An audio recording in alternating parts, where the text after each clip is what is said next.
Good afternoon, my dear students and also viewers. Now I am going to start English grammar, which is related to Gurukula, Group 2 and all other competitive exams. The same syllabus is prescribed for all, so I am going to deal with the same. Please try to listen to me carefully. I am going to start from the beginning, from the basics. After that I can extend the topics one after the other. So when you understand the basics, you can easily grab the things and easily you can understand and you can answer the questions in the exam, right? When you don't understand the basics, sometimes you may give the correct answer, sometimes you may not give the correct answer. So you need to understand basics. On that basis only you can learn all other topics, right? First of all, let me talk about the sentences. You might have known the sentences, not only in English but also in all other languages. Sentence types of sentences. Sentences can be classified into 4 categories. You all know, whatever the topic you take, right, whether it is active voice, passive voice or direct indirect speech or some other topic is there, even the question tag or some other, you need to understand what kind of sentence it is. Then only you can change into passive voice, then only you can change into indirect speech, then only you can produce a question tag, then only you can change into some other in that aspect. So you should aware of the sentences, how many types of sentences. First మీకు sentences ఎన్ని రకాలు అనేది అర్థమైతే ఆ sentence ఎన్ని రకాలు, ఎట్లా మనం ఆ సెంటెన్స్ని ఏ రకమైనటువంటి సెంటెన్స్ అనేది గుర్తుపట్టాలనే విషయం మీకు క్లారిఫై అయితే దాన్ని బట్టి మీరు యాక్టివ్ వాయిస్ నుంచి ప్యాసివ్ వాయిస్కి మార్చేటప్పుడు ఒక అసర్టివ్ సెంటెన్స్ ఉంటే ఒక ప్రాసెస్ ఉంటుంది దాన్ని ప్యాసివ్ వాయిస్లోకి మార్చడానికి, లేదా ఇండైరెక్ట్ స్పీచ్లోకి అసర్టివ్ సెంటెన్స్కి ఒకటి ఉంటుంది, ఇంటరాగేటివ్ ఒకటి ఉంటుంది, ఇంపరేటివ్ ఒకటి ఉంటుంది, ఎక్స్క్లమేటివ్ ఒకటి ఉంటుంది, అట్లా రకరకాలుగా ఉంటుంది. కాబట్టి వాటన్నిటిని మీరు అర్థం చేసుకోవడం కోసం ఈ యొక్క టాపిక్ యూజ్ అవుతుంది. ఈ టాపిక్ నుంచి మనకి ఏ competitive exams questions Rao.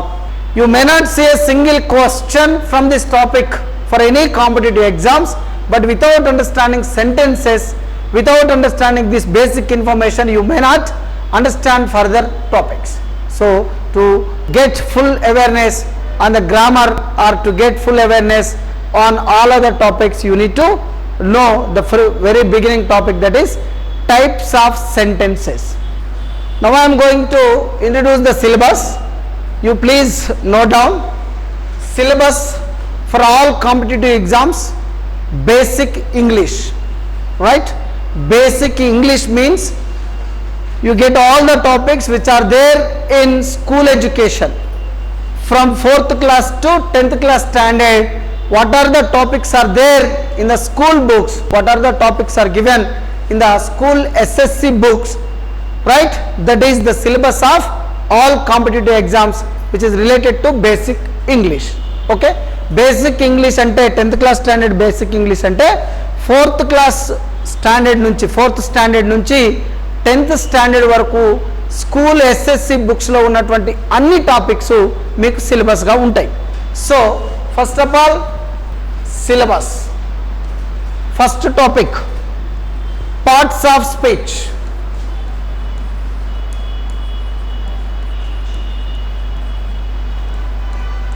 Verb forms.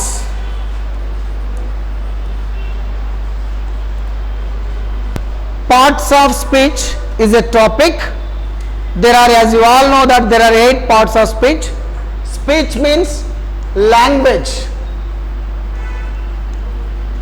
Speech means language, part of language. As we have the parts to our body, hands, legs, head, nose, all other parts we have. As we have the parts, language can also be divided into various parts. They are known as parts of speech. ఒక భాషను కూడా మనం 8 విభాగాలుగా విభజిస్తాం. దీన్ని తెలుగులో భాషా విభాగాలు అంటారు. భాషా విభాగాలు. ఇక్కడ స్పీచ్ అంటే లాంగ్వేజ్ అని, లాంగ్వేజ్ అంటే భాష. ఒక భాషని 8 విభాగాలుగా విభజిస్తారు. ఆ భాషలో ఉన్నటువంటి వర్డ్స్ అన్నీ ఈ 8 విభాగాల్లో ఏదో ఒక కేటగిరీకి సంబంధించినవి ఉంటాయి. కొన్ని వర్డ్స్ ఒక్కొక్కసారి ఒక్కొక్క కేటగిరీకి సంబంధించినవిగా ఉంటాయి. అదే వర్బ్గా ఉంటుంది, అదే ఒక్కొక్కసారి నౌన్ అవుతుంది, ఒక్కొక్కసారి అదే యాడ్జెక్టివ్ అవుతుంది, ఒక్కొక్కసారి యాడ్ వర్బ్గా కూడా మారే అవకాశం ఉంటుంది. అట్లా ఆ యొక్క సెంటెన్స్లో దాని రోల్ను బట్టి అది ఏ పార్ట్స్ ఆఫ్ స్పీచ్ అనేది మనం డిసైడ్ చేయాల్సి ఉంటుంది. అట్లా మనకి there are 8 parts of speech in English language. There are 8 parts of speech in English language, not only in English but also in all other language the number is same. ఒక ఇంగ్లీష్లోనే కాకుండా అన్ని భాషల్లో కూడా మనకి 8 భాషా విభాగాలు ఉన్నాయి. there are 8 parts of speech: noun, pronoun, verb, adverb, adjective, conjunction, interjection and preposition. noun, pronoun, verb, adverb, adjective, conjunction, interjection and preposition. ఈ 8 భాషా విభాగాల్లో యాడ్జెక్టివ్స్, యాడ్వర్బ్స్ అనే టాపిక్ మనకి డిగ్రీస్ ఆఫ్ కంపారిజన్ అనే దాంట్లో డీటెయిల్గా వస్తుంది. Degrees of comparison, positive degree, comparative degree, superlative degree. Positive degree, comparative degree, superlative degree అనే టాపిక్లో మనకి డీటెయిల్డ్గా ఈ యొక్క టాపిక్ని డిస్కస్ చేయటం ఉంటుంది. అట్లనే దాంతోపాటు వర్బ్ ఫార్మ్స్ అనేది టెన్సెస్లో ఉంటుంది. ఇగో ఈ వర్బ్ ఫార్మ్స్ అనే టాపిక్ అంటే verb forms means tenses. This topic is also a separate topic. ఇది వర్బ్ ఫార్మ్స్ అనేది కూడా మనకు సపరేట్గా ఉంటుంది. దీంట్లో 3 to 4 క్వశ్చన్స్ వచ్చే అవకాశం ఉన్నది. వర్బ్ ఫార్మ్స్ అనే టాపిక్ నుంచి మనకి 3 to 4 టాపిక్స్ వచ్చే అవకాశం ఉంది. దీంట్లో మ్యాక్సిమం మనకి 2 క్వశ్చన్స్ వచ్చే అవకాశం ఉన్నది. జనరల్ ఇంగ్లీష్కి సంబంధించి పార్ట్స్ ఆఫ్ స్పీచ్ అనే టాపిక్లో మనకి 2 క్వశ్చన్స్ వచ్చే అవకాశం ఉన్నది. ఇది వర్బ్ ఫార్మ్స్ అనేది చాలా ఇంపార్టెంట్ టాపిక్ కాబట్టి వర్బ్ ఫార్మ్ నుంచి 3 to 4 క్వశ్చన్స్ వచ్చే అవకాశం ఉంది. ఒక్కొక్కసారి 5 అడిగినా కానీ ఆశ్చర్యం లేదు. There is a possibility to have the questions from this topic up to 5, right? Not only 4, it can be the 5th question, okay, from the same topic, that is verb forms. అట్లా మనకి parts of స్పీచ్లో verb అనుకున్నాం కదా, ఆ వర్బ్ని మనం డీటెయిల్గా verb forms లేదా tense అనే టాపిక్లో డిస్కస్ చేస్తాం. అట్లనే పార్ట్స్ ఆఫ్ స్పీచ్లో మనం యాడ్వర్బ్, యాడ్జెక్టివ్స్ అనుకున్నాం కదా, అది మనం డిగ్రీస్ ఆఫ్ కంపారిజన్ అనే టాపిక్లో డీటెయిల్గా డిస్కస్ చేస్తాం. దానితో పాటు ప్రిపోజిషన్స్ అనే టాపిక్ కూడా సపరేట్గా ఉంటుంది. దాంట్లో కూడా మనకి 2 క్వశ్చన్స్ వచ్చే అవకాశం ఉన్నది. There are possibilities to get 2 questions from the topic preposition. కాబట్టి పార్ట్స్ ఆఫ్ స్పీచ్ అనే టాపిక్ చాలా క్రూషియల్, మీరు అర్థం చేసుకోండి. ఓన్లీ పార్ట్స్ ఆఫ్ స్పీచ్ అనే టాపిక్ నుంచి మనకు 2 క్వశ్చన్స్ వస్తాయి అనుకుంటే మళ్ళీ సపరేట్గా వర్బ్ ఫార్మ్ నుంచి క్వశ్చన్స్ ఉన్నాయి, ప్రిపోజిషన్ నుంచి క్వశ్చన్స్ ఉన్నాయి, అండ్ డిగ్రీస్ ఆఫ్ కంపారిజన్ అనే టాపిక్స్ నుంచి కూడా క్వశ్చన్స్ ఉన్నాయి. So you need to understand that also, okay? Verb forms తర్వాత క్వశ్చన్ ట్యాగ్స్ లేదా tag questions, okay? 4 verb forms, question tags, voice, active voice, passive voice.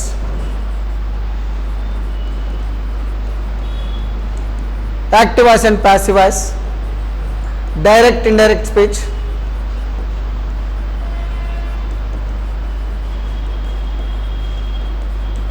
this is known as speech, reported speech and reporting speech, and you can also say that direct indirect speech. Parts of speech, verb forms, question tag, active voice and passive voice, direct indirect speech, right? Direct indirect speech. ఈ question tag నుంచి ఒక question వచ్చే అవకాశం ఉంటుంది. There may be 1 question from the topic question tag. Sometimes 2 questions may be asked. Rarely you may get 2 questions from this topic, but in general we can say that 1 question may be asked from this topic question tag. Active voice, passive voice నుంచి 2 question అడిగే అవకాశం ఉన్నది. అట్లనే direct indirect speech నుంచి కూడా 2 questions అడిగే అవకాశం ఉన్నది. ఒక్కొక్కసారి 1 క్వశ్చన్ కూడా అడగవచ్చు. డైరెక్ట్ ఇండైరెక్ట్ స్పీచ్ నుంచి 1 question may be passed compulsory. Some times there may be 2 questions from this topic. Direct indirect speech నుంచి 2 క్వశ్చన్స్ కూడా అడగవచ్చు. మోస్ట్ ప్రాబబ్లీ 1 క్వశ్చన్ వచ్చే అవకాశం ఉన్నది. ఇట్లా మనం ఇన్ జనరల్గా number may be deferred. Number ఏంటంటే నేను చెప్తున్న విధానంగా కాకుండా ఒక్కొక్కసారి ఎక్కువ అవుతుంది, ఒక్కొక్కసారి తక్కువ అవుతుంది. వేరే టాపిక్ నుంచి అడిగినప్పుడు ఇక్కడ తగ్గుతాయి. ఎందుకంటే మనకు స్పెసిఫిక్గా ఈ టాపిక్ నుంచి ఇక్కడ అనేది ఏం లేదు. ఆ పేపర్ సెట్ చేసే వ్యక్తి యొక్క ఆలోచన విధానం మీద ఈ మార్క్స్ డిపెండ్ అయి ఉంటాయి. ఇన్ జనరల్గా మనకి గురుకుల వాటికైతే 20 to 25 క్వశ్చన్స్ వచ్చే అవకాశం ఉన్నది. గ్రూప్ 2కి కూడా అదే రేంజ్లో 20 to 25 మధ్యలో క్వశ్చన్స్ అడిగే అవకాశం ఉన్నది. మిగతా కాంపిటేటివ్ ఎగ్జామ్స్ కూడా అంతే. గ్రూప్ 1కి once you have already finished your prelims exam, అంటే గ్రూప్ 1 ప్రిపేర్ అయ్యే వాళ్ళు ఎవరైనా ఉంటే ఆ గ్రూప్ 1కి సంబంధించి ఎగ్జామ్ అయిపోయింది. ప్రిలిమ్స్ క్వాలిఫై అయిన వాళ్ళు every aspirant should take English exam, should write English exam. ప్రతి యాస్పిరెంట్ ఇంగ్లీష్ ఎగ్జామ్ రాసి దాంట్లో క్వాలిఫై అయితేనే మెయిన్స్ రాయాల్సి ఉంటుంది. అట్లా దాని ప్యాటర్న్ కూడా ఇంచుమించు సేమ్ ఉన్నది. కొన్ని టాపిక్స్ వేరున్నాయి, గ్రూప్ 1కి సంబంధించి అయితే కొన్ని టాపిక్స్ వేరున్నాయి. అక్కడ మనకి ఉన్నటువంటి సిలబస్లో అవి లేవు. అవి they have given specific syllabus, specific topics, we need to follow them. So ఇక్కడ మనకి స్పెసిఫిక్ టాపిక్స్ ఇవ్వలేదు, కానీ నేను ముందుగా చెప్పినట్లుగా స్కూల్ స్టాండర్డ్లో ఉన్నటువంటి టాపిక్స్ అన్నీ ఉంటాయి.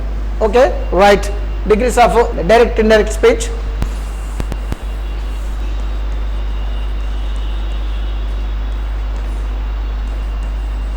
degrees of comparison,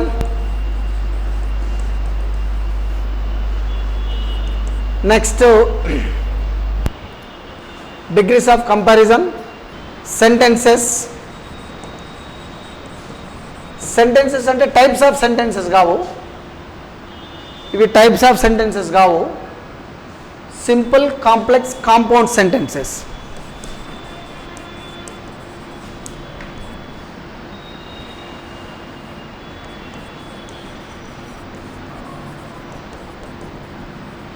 simple sentence, compound sentence, complex sentence. ఇది కూడా ఒక క్వశ్చన్ వచ్చే అవకాశం ఉన్నది. సో సింపుల్, కాంప్లెక్స్, కాంపౌండ్ అనే సెంటెన్స్ కూడా మనకి ఉన్నాయి. ఒక క్వశ్చన్ వచ్చే అవకాశం ఉన్నది, ఎందుకంటే కొంచెం టఫ్గా ఉంటుంది ఈ టాపిక్. కాబట్టి ఈ టాపిక్ నుంచి 10th క్లాస్ స్టాండర్డ్లో అడిగే అంత చిన్న టాపిక్ కాదు, కాబట్టి కొంచెం వీటి నుంచి తక్కువ క్వశ్చన్స్ అడుగుతారు. కానీ చాలా important to develop your language ability. It is very important. But మనకి కాంపిటేటివ్ ఎగ్జామ్ పాయింట్ ఆఫ్ వ్యూలో చూసుకుంటే సెంటెన్సెస్ నుంచి ఒక్కొక్కసారి అసలు క్వశ్చన్స్ కూడా రాకపోవచ్చు. సింపుల్, కాంప్లెక్స్, కాంపౌండ్ నుంచి క్వశ్చన్స్ రాకపోయినా ఆశ్చర్యం లేదు, అడిగే అవకాశం లేదు. పాసిబిలిటీస్ చాలా తక్కువ ఉంటే అడిగినా ఒకటే అడుగుతాడు ఈ టాపిక్ సంబంధించి. అట్లనే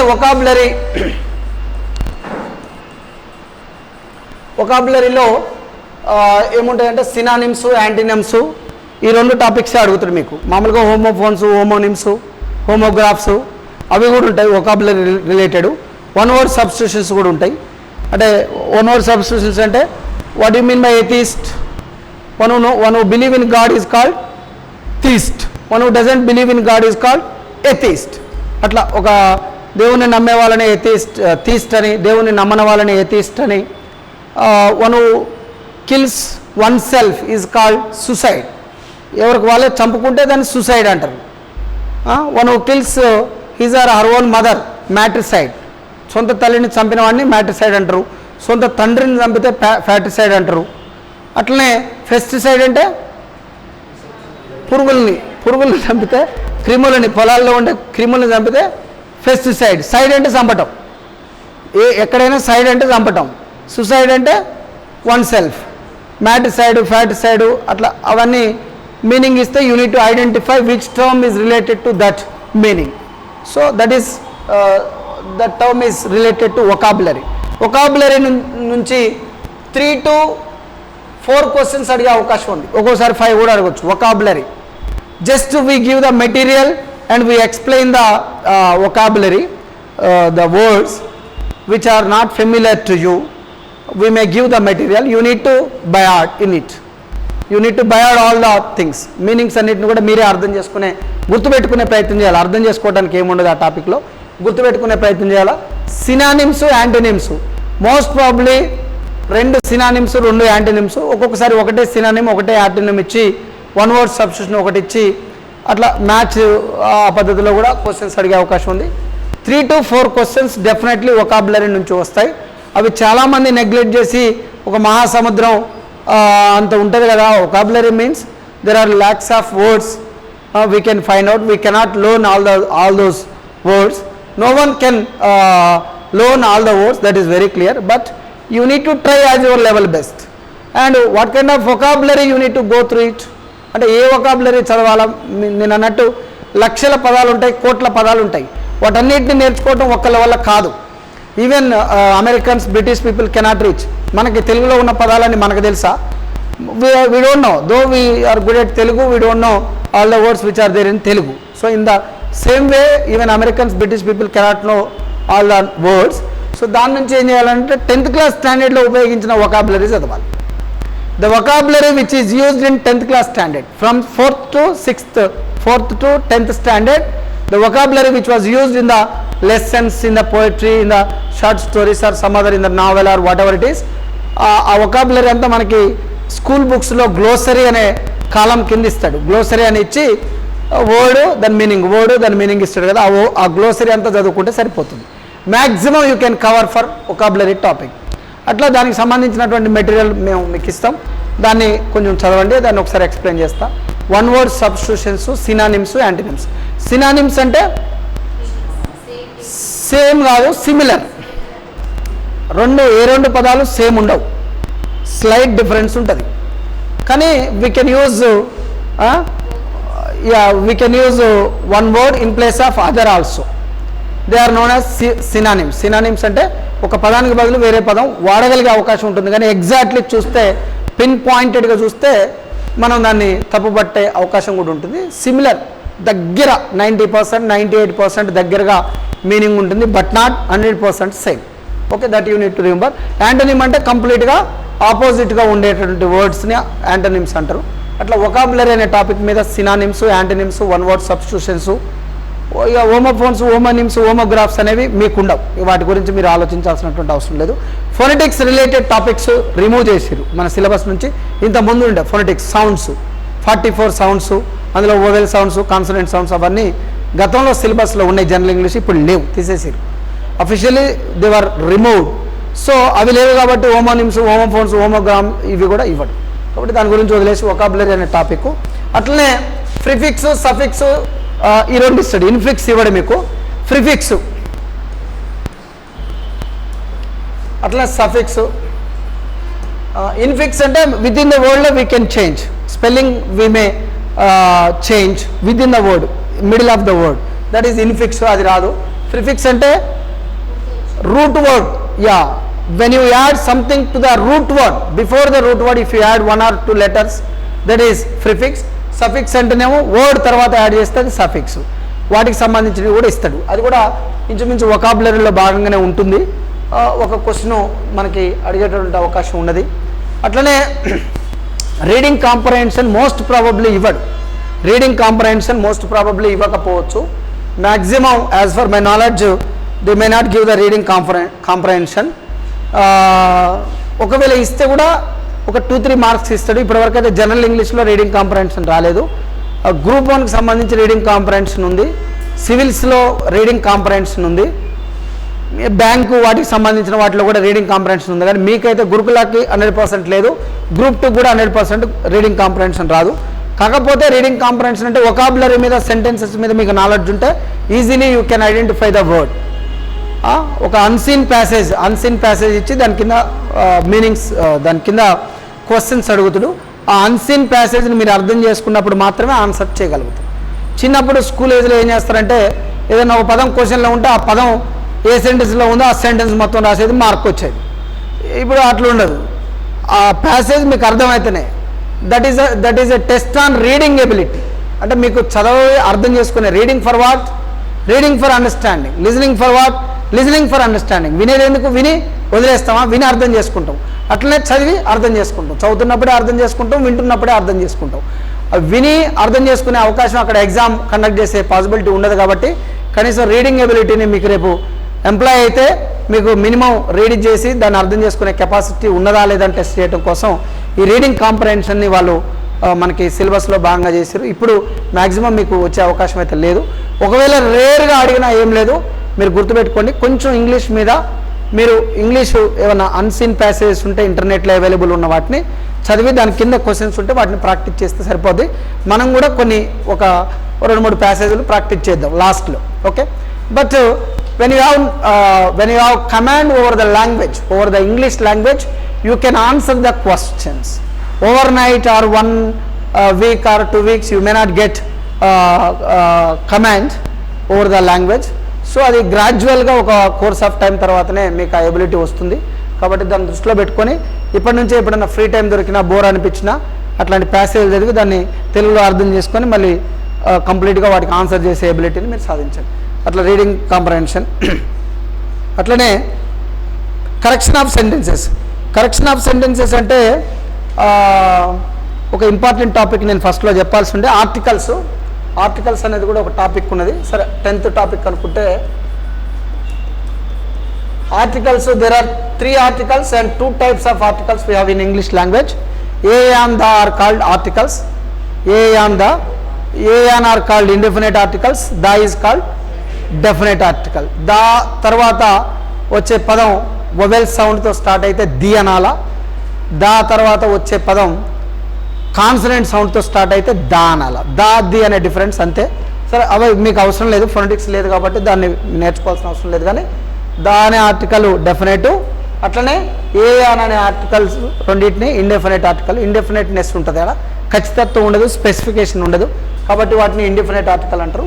వాటిని ఇండెఫినెట్ ఆర్టికల్ ఏ యాన్ని ఎక్కడ వాడాలా, అట్లనే ఏని ఎక్కడ వాడాలా, యాన్ని ఎక్కడ వాడాలా, దా ఎక్కడ వాడాలా అనే దానికి కొన్ని కాంటెక్ట్స్ ఉంటాయి, దాన్ని కొన్ని రూల్స్ ఉంటాయి. ఆ రూల్స్ అన్నిటిని చెప్తా నేను. దాకి స్పెసిఫిక్ రూల్స్ ఉంటాయి, ఆ స్పెసిఫిక్ కాంటెక్స్ట్లోనే మనం దా వాడాలా. ఏ యాన్ అనే వాటిని సింగులర్ కౌంటబుల్ నౌన్కు ముందు వాడాలా. ఒక నౌన్ కంపల్సరీ ఉండాలా, ఆ నౌన్ కౌంటబుల్ అయి ఉండాలా, సింగులర్ అయి ఉండాలి. ఆ సింగులర్ కౌంటబుల్ నౌన్కు ముందు 3 అర్థాల్లో మనం వాడాల్సి ఉంటుంది. 1 అనే అర్థంలో, ఒక అనే అర్థంలో, ఎనీ అనే అర్థంలో, పిఆర్ పర్ అనే అర్థంలో. పిఆర్ పర్ అంటే కీ అని. He smokes 10 cigarettes A day. A day అంటే పర్ డే అని. పర్ డే అంటే రోజుకి. He writes 10 articles A month. A month అంటే పర్ మంత్ అని. నెలకి 4 articles రాస్తారు, రోజుకి 10 cigarettes తాగుతాడు. లేకపోతే he can teach 6 hours A day. A day అంటే పర్ డే అన్నట్టు. అట్లా పర్ అనే అర్థంలో, ఎనీ అనే అర్థంలో, 1 అనే అర్థంలో, 3 అర్థాల్లో ఈ యొక్క ఇండెఫినెట్ ఆర్టికల్స్ ఏ యాన్ని మనం ఉపయోగిస్తాము. అవి ఏ ఎక్కడ, యాన్ ఎక్కడ అంటే ఓవెల్ సౌండ్తో స్టార్ట్ అయ్యే పదంకు ముందు ఏ యాన్ అనే ఆర్టికల్స్ని మనం ఉపయోగిస్తాము. అట్లనే ఈ ఆర్టికల్స్ అనే టాపిక్ చాలా ఇంపార్టెంట్. ఇది మనకి 2 to 3 క్వశ్చన్స్ వస్తాయి. ఆర్టికల్స్ అనే టాపిక్ నుంచి కూడా 2 to 3 క్వశ్చన్స్ అడిగే అవకాశం ఉన్నది. 2 కంపల్సరీ అడుగుతారు, దాంతోపాటు ఇంకొక క్వశ్చన్ అడిగే అవకాశం కూడా ఉన్నది. Phrases, clauses, prepositions, degrees of comparison రాసిన ఫ్రేజెస్, క్లాజెస్. ఇది 10th topic is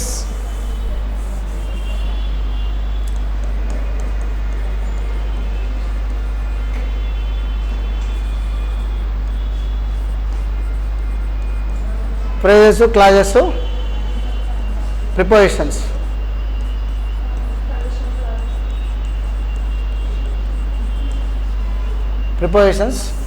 conditional clauses. Very good.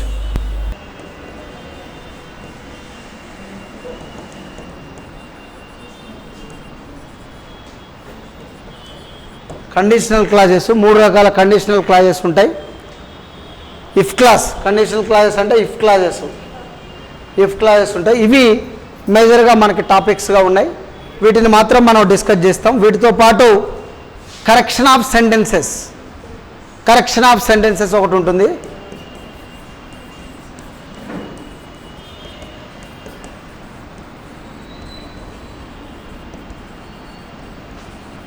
Correction of sentences is also a topic which is part of our syllabus. Correction of sentences అంటే ఈ topics అన్నీ వస్తే correction of sentences వచ్చినట్టే. ఏదో ఒక టాపిక్లో నుంచి ఏదో ఒక మిస్టేక్ ఇస్తాడు. ఆ మిస్టేక్ని ఐడెంటిఫై చేయాలంటే ఈ టాపిక్స్ అన్ని తరువు చదివితే అయిపోద్ది. ఇది సపరేట్ టాపిక్ కాదు, ఇది ఏంటంటే కాంబినేషన్ ఆఫ్ ఆల్ టాపిక్స్. అట్లా ప్లూరల్ దగ్గర సింగులర్ హెల్పింగ్ వర్బు, లేదా ప్లూరల్ దగ్గర సింగులర్ వర్బు, లేదా సింగులర్ దగ్గర ప్లూరల్, హ్యావ్ దగ్గర హ్యాజ్ దగ్గర హ్యావ్, డిడ్ దగ్గర డూ, లేదా డూ దగ్గర డస్ దగ్గర డూ. ఇట్లాంటి హెల్పింగ్ వర్బ్ కానీ వర్బ్లో చిన్న చిన్న మిస్టేక్స్ ఇస్తుంటాడు. వాటిని మనం we need to identify the correct answer for them. So that is correction of sentences. That is the last topic, correction of sentences. Okay, ఇవి మేజర్గా మనం చెప్పుకునేటటువంటి టాపిక్స్ ఇంగ్లీష్ లాంగ్వేజ్లో ఉన్నాయి. మీకు ఒక షీట్ తయారు చేసి మేము వాట్సాప్లో పెడతాం. At the same time we can give you the printouts who come to the coaching. Okay, right. English లాంగ్వేజ్కి సంబంధించినటువంటి, ఇంగ్లీషు గ్రామర్కి సంబంధించినటువంటి టాపిక్స్ ఇవి ఉన్నాయి. వీటితో పాటు మీరు ప్రాక్టీస్ అంటే ఒక టాపిక్ని విని వదిలేస్తే మీరు 100% క్వశ్చన్స్కి ఆన్సర్ చేయలేరు ఎగ్జామ్లో. ఇంటి దగ్గర ఎంత వీలైతే అంత ప్రాక్టీస్ చేస్తేనే మీరు ఆ టాపిక్ని పర్ఫెక్ట్గా నేర్చుకునే అవకాశం ఉంటుంది. కాబట్టి ప్రతిరోజు ఏ టాపిక్ చెప్తే ఆ టాపిక్ని ఇంటి దగ్గర వెళ్ళి చదువుకొని ప్రాక్టీస్ చేసే ప్రయత్నం చేయండి. One after the other you can gain. కొంచెం భయం అనిపిస్తుంది ఇంగ్లీష్ అనగానే, మిగతా సబ్జెక్ట్స్ని చదివినంత ఈజీ కాకుండా కొద్దిగా డిఫికల్టీ అనిపిస్తుంది. ఆ టాపిక్స్ ఏంటంటే మీకు ఎప్పుడు ఇంట్రెస్ట్ వస్తే అప్పుడు కూర్చొని చదువుకొని పాస్ కావచ్చు, అంటే ఎక్కువ మార్క్స్ ఎగ్జామ్లో గెయిన్ చేయొచ్చు. ఇంగ్లీష్ది ఏంటంటే మీరు ఇంట్రెస్ట్ వచ్చినప్పుడు చదవటం కాకుండా ఏ రోజు టాపిక్ ఆ రోజు ఫినిష్ చేసుకోవాలి. ఫినిష్ చేసి దానికి రిలేటెడ్గా ఇంతకుముందు క్వశ్చన్స్ ఏం వచ్చినాయి, దానికి రిలేటెడ్గా మోడల్ పేపర్లో ఉన్నటువంటి క్వశ్చన్స్ ఏంది, అవన్నీ మీరు ప్రాక్టీస్ చేసుకుంటూ, మేము ఏంటంటే ఇక్కడ మన యాదాద్రి కోచింగ్ సెంటర్లో మేము కూడా టాపిక్ వైజ్ టెస్ట్స్ అన్నీ అయిపోయిన తర్వాత ఒక 4-5 గ్రాండ్ టెస్టులు కండక్ట్ చేస్తాం. ఆల్రెడీ పాత బ్యాచ్కి 2 గ్రాండ్ టెస్టులు అయిపోయినట్టున్నాయి, ఇంకా 2-3 గ్రాండ్ టెస్టులు మేము ఇవ్వాల్సి ఉంది, క్వశ్చన్ పేపర్స్ ఇస్తాం. అట్లా in that way you also will get grand test. After completion of all the topics you need to right grand test on all topics. ఇది టాపిక్ వైజ్ ఏంటంటే కొంత ఈజీగా ఉంటుంది, ఎందుకంటే ఆ ఒక్క టాపిక్ని చదువుకుంటే అయిపోతుంది. అట్లా టాపిక్ వైజ్ మీకు కొంత ఫెమిలియర్ చేసి భయాన్ని పోగొట్టడం కోసం టాపిక్ వైజ్ టెస్టులు పెడతాం.